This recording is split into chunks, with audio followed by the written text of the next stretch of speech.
I'm Gina. Welcome back to Tight Ship Mama. If it's your first time here, I would love for you to hit that subscribe button right there. Every Monday, I put together a new video on getting out of debt, decluttering, meal planning, implementing routines, and a little personal development. Today, I am going to show you how to make a family classic, and it is homemade tortillas. And if you've never had homemade tortillas, it is worth the effort, and the difference in the taste between store-bought is amazing. So, the story goes back. Each grandparent was 100% of their nationality. So my grandfather came from Mexico. He was 100%, and he married my grandmother, who was 100% Italian. So my grandmother actually learned how to make these tortillas from her mother-in-law. And every time you would go to my grandparents' house, you would be offered tortillas, and we would eat them like you would eat a side of bread. So with just butter or avocado or just cheese. But we use them for all sorts of things in our family. We use them for wraps. We use them for salmon, and we call them salmon BLTs and different things. And the kids just gobble these up.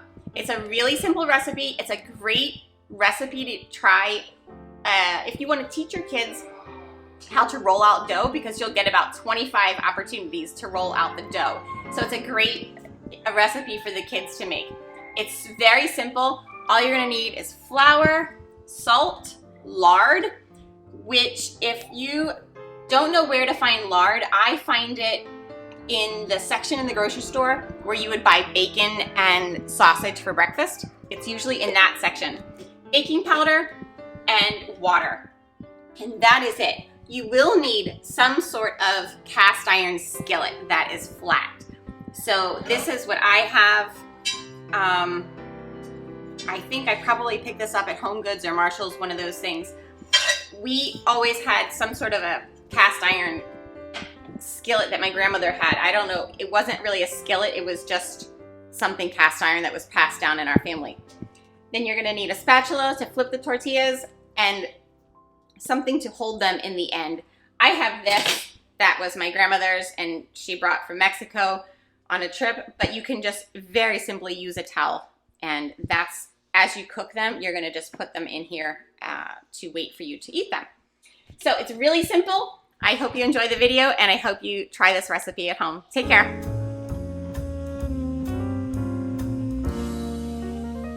You're gonna wanna get the biggest bowl you have in your set and begin the recipe with 4 cups of flour.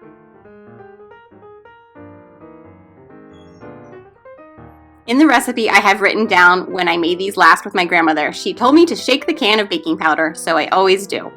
We use 4 teaspoons of baking powder. Next, you're going to add 2 teaspoons of salt. Mix that a little bit by hand, and you're going to add 1/3 cup of lard. To incorporate the lard, you can either use a pastry cutter, 2 forks, or just your fingers, but you just want to incorporate it all until there aren't any more lumps.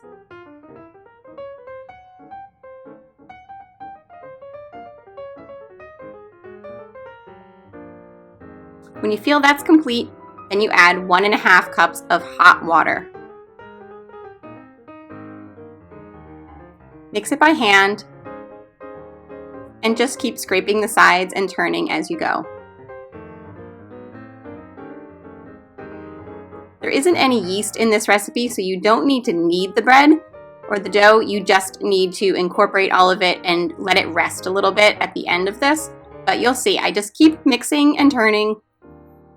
And if you feel that it's a little too dry, add some more water.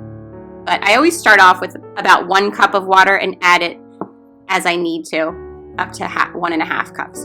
And then you can work it by hand. And I'm just squeezing and flipping and trying to incorporate all of the bits and pieces that are left in the bowl.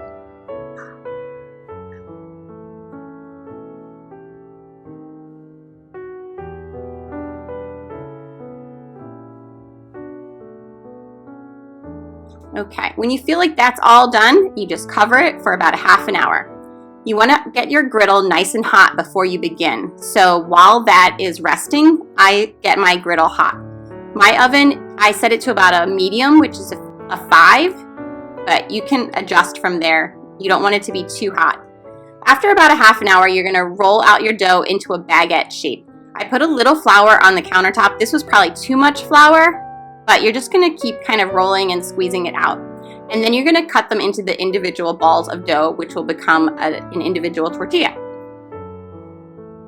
The whole recipe makes about 25, so you just keep going. You don't have to make perfect balls, you just have to kind of separate it. And then you're gonna work on a floured surface. This part you do need it to be well floured. And you're gonna roll out each individual ball into a tortilla shape. You're gonna make them pretty thin and just keep flipping and rolling out.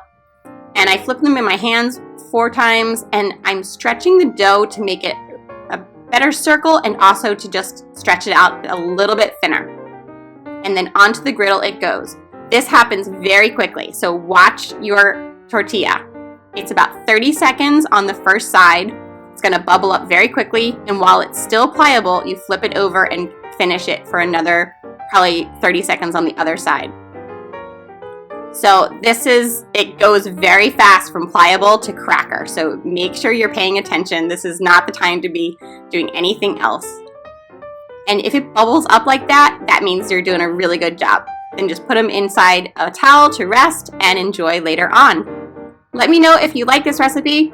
If you want to see more videos like this, please hit that subscribe button. Have a great week. I'll see you next Monday.